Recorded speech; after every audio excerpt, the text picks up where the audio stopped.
Yang namanya baiat itu tidak se-ekstrim yang kita pahami.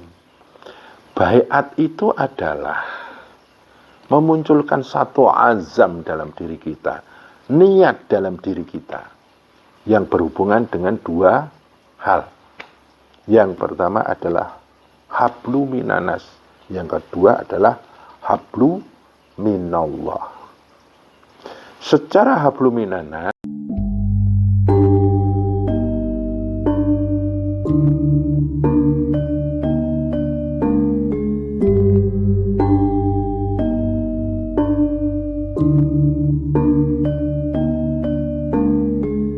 Assalamualaikum warahmatullahi wabarakatuh.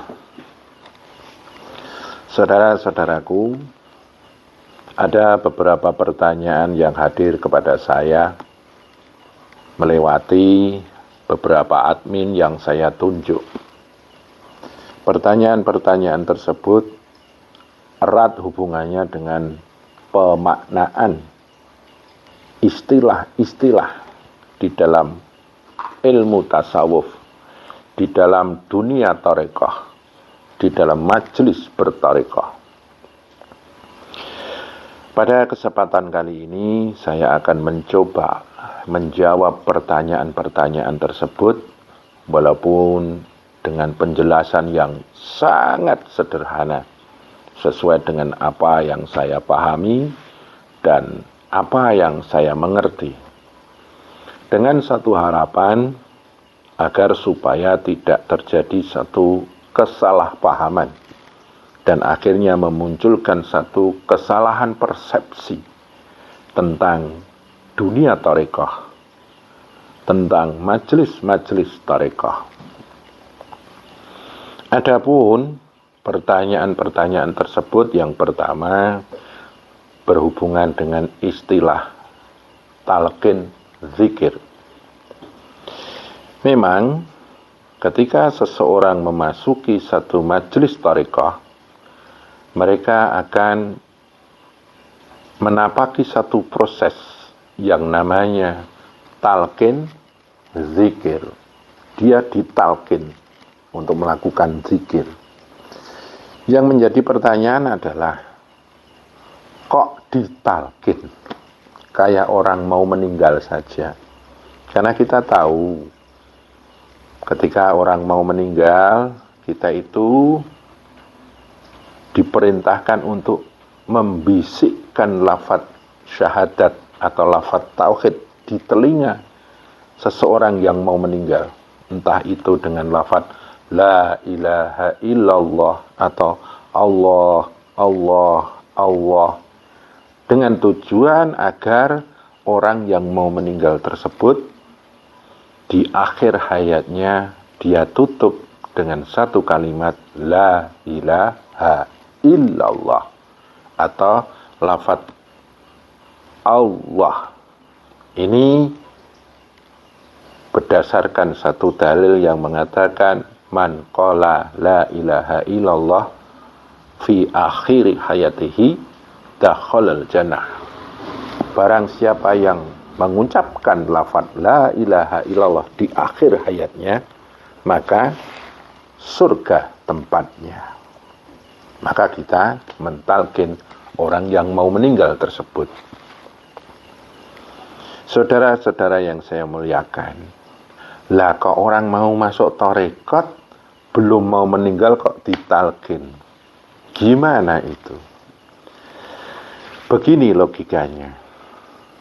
Ketika seseorang mau meninggal, mereka mengalami satu keadaan, satu situasi yang namanya sakaratul maut. Sakara itu artinya mabuk, maut itu artinya kematian. Sakaratul maut artinya mabuk, kematian. Begitu luar biasanya keadaan, situasi seseorang yang mau meninggal, sehingga terjadilah satu kemabukan, kebingungan.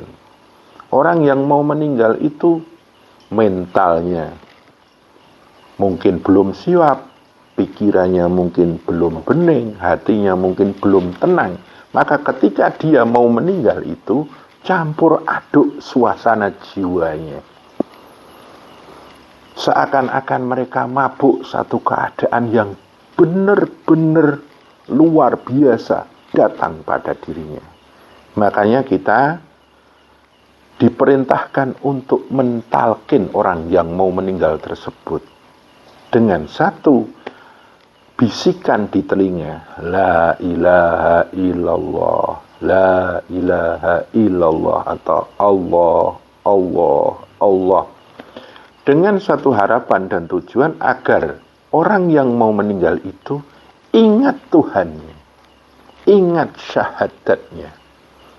Kemudian bisikan atau ucapan yang kita perdengarkan di telinga orang yang mau meninggal tersebut bisa mengingatkan dia akan Tuhannya, membimbing dirinya dan menuntun dirinya untuk mengucapkan la ilaha illallah, agar di akhir nafasnya benar-benar diakhiri dengan satu keimanan, kesadaran akan Tuhan, dan diakhiri dengan lafaz syahadat, lafaz tauhid. Itu bagi orang-orang yang mau meninggal. Lah bagi orang yang mau masuk thariqah kok ditalkin. Orang yang mau meninggal menghadapi satu keadaan yang namanya sakaratul maut, mabuk kematian. Orang yang hidup itu menghadapi satu keadaan yang namanya sakaratul hayat, mabuk kehidupan. Kita hidup di dunia ini banyak kebutuhan yang harus kita cukupi, keinginan yang harus kita penuhi, angan-angan, cita-cita, harapan yang harus kita raih. Semuanya itu kadang membuat kita mabuk kehidupan. Karena di dalam hidup itu ada sedih dan senang, enak dan tidak enak, sukacita dan duka lara, ada bahagia, ada menderita, campur aduk orang hidup itu. Kadang dari besarnya arus hidup dan kehidupan membuat seseorang itu lupa dengan Allah, karena dia mabuk dengan kehidupannya. Itulah yang namanya dengan sebutan sakaratul hayat, mabuk hidup dan kehidupan. Mereka kadang bingung dengan hidup dan kehidupannya yang penuh misteri ini. Makanya ketika dia masuk di dalam majelis thariqah, dia dibimbing, ditalkin oleh seorang guru mursyid dengan satu bimbingan mengucapkan la ilaha illallah. Agar apa? Agar mengingatkan seseorang yang masuk di dalam majelis thariqah tersebut bahwa dia punya Tuhan.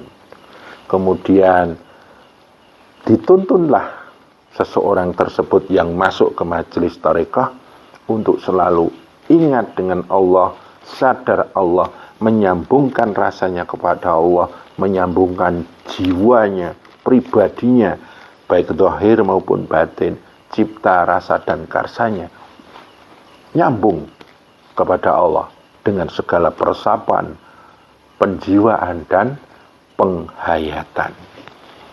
Jadi, talqin bagi orang yang mau meninggal karena dia mengalami sakaratul maut. Orang yang hidup ditalqin karena dia mengalami sakaratul hayat. Orang meninggal mabuk kematian, orang hidup mabuk kehidupan. Maka di situ ada yang namanya talqin. Tujuannya adalah untuk menuntun seseorang tersebut yang berazam atau meniatkan dirinya untuk berjalan mendekatkan diri kepada Allah, ditalqin agar dia lepas dari mabuk kehidupan, khususnya mabuk dunia. talkinnya. Adapun talkin di dalam dunia tarekat ini lebih kompleks dibanding talkin ketika orang mau meninggal. Di sana ada beberapa tata cara zikir, entah itu zikir raga wadak, raga latif, zikir hati, zikir cipta, zikir rasa, zikir rahsa, zikir latifah, zikir ruh, zikir cahaya, zikir dat, dan lain sebagainya. Itu ditalkinkan kepada seseorang yang masuk dalam tarekat agar benar-benar proses perjalanannya menuju Allah itu tersistem dan tertata rapi, terarah dengan baik. Adapun orang yang layak mentalkin seseorang itu adalah orang-orang yang sudah benar-benar dipercayai dan diangkat menjadi guru mursyid. Dan syaratnya dia muktabaroh. Sanadnya harus nyambung kepada Nabiullah Muhammad Sallallahu Alaihi Wasallam. Jadi talqin di sini bukan kok menganggap seorang siswa yang masuk dalam majelis tarekat itu mau mati. Enggak. Mau meninggal. Enggak. Itu ditalqin agar dia dari posisi sakaratul hayatnya dia sadar kembali dengan Allah, sehingga dia bisa merasakan, menjiwai, menghayati akan adanya Allah, dan dia dituntun untuk menuju taqarruban kepada Allah Subhanahu wa ta'ala. Begitu, saudaraku. Kemudian pertanyaan yang selanjutnya adalah yang namanya baiat. Walaupun saya pernah menjelaskan tentang makna baiat ini beberapa kali, akan tetapi masih ada yang berpersepsi bahwa baiat itu adalah hal yang menakutkan. Karena ada satu pertanyaan, masuk tarekat kok dibaiat? Baiat kan artinya disumpah dan dijanji. Kita itu nggak sembarangan kalau urusan sumpah dan janji. Ada lagi satu persepsi, jangan-jangan sumpah dan janji itu ada satu misi subjektif dari seorang guru terhadap muridnya.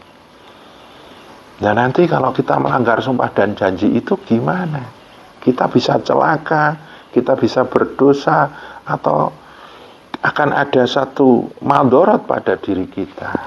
Enggak sembarangan sumpah dan janji itu.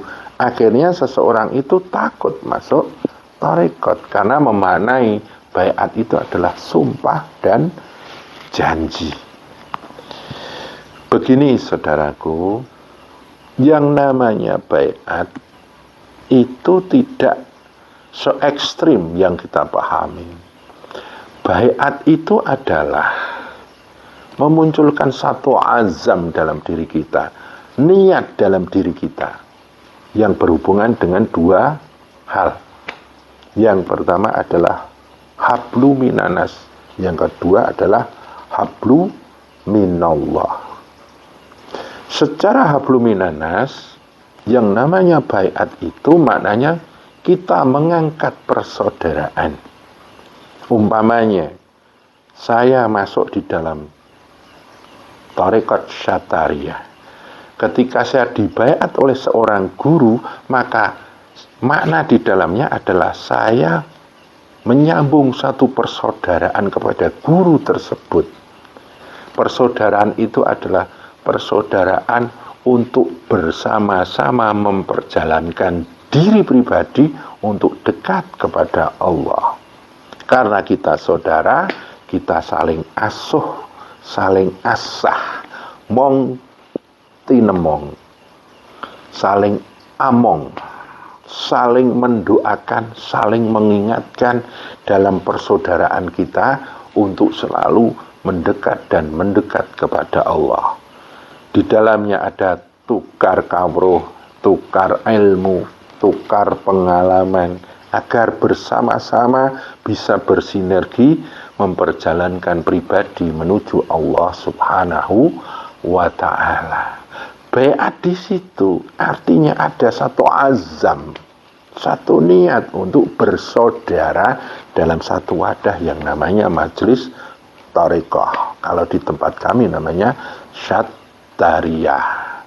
Jadi kalau panjenengan umpamanya berbaiat dengan saya, karena kebetulan saya diangkat jadi mursyid di Jogja, sampean itu ketika berbaiat dengan saya mengazamkan bersaudara kepada panjenengan, jenengan bersaudara dengan saya, untuk kita bersama-sama saling mendoakan, saling mengingatkan, tukar wawasan, tukar ilmu, tukar pengalaman untuk bersama-sama menuju Allah Subhanahu wa Ta'ala. Tidak ada sumpah kalau itu dilanggar jadi madharat. Tidak ada sumpah itu.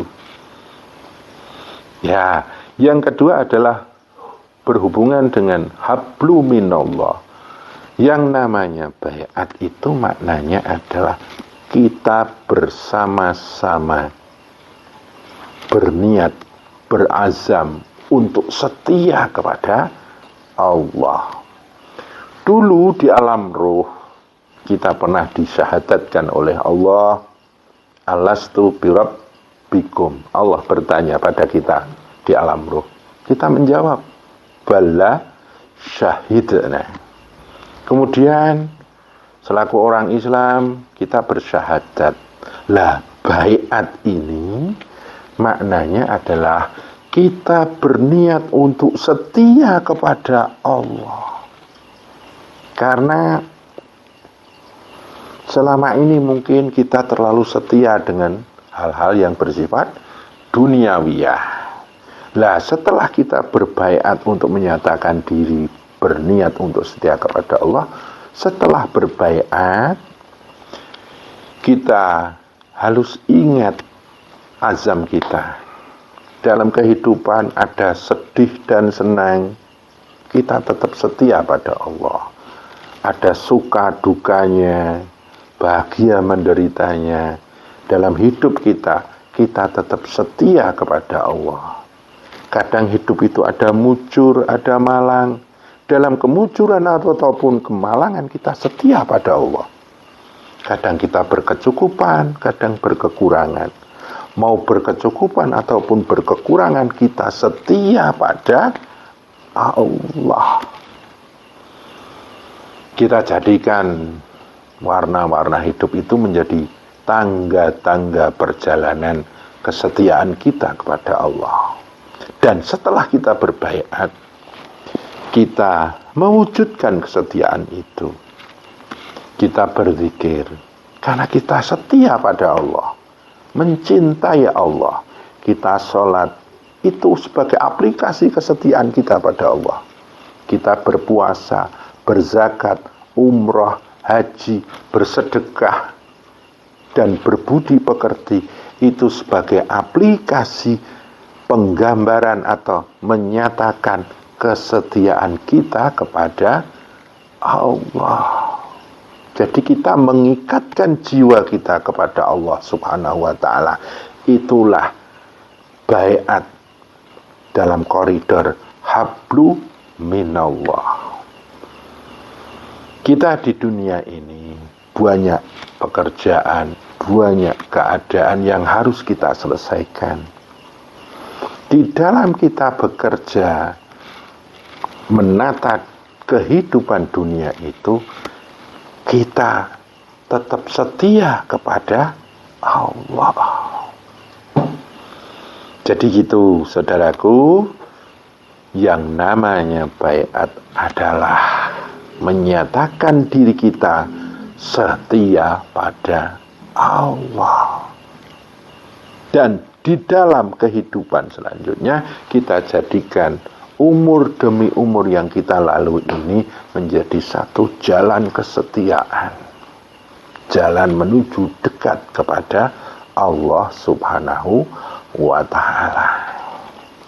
Begitu saudaraku, semoga penjelasan saya yang sangat sederhana ini bisa bermanfaat, bilkhusus pada pribadi saya dan panjenengan secara umumnya.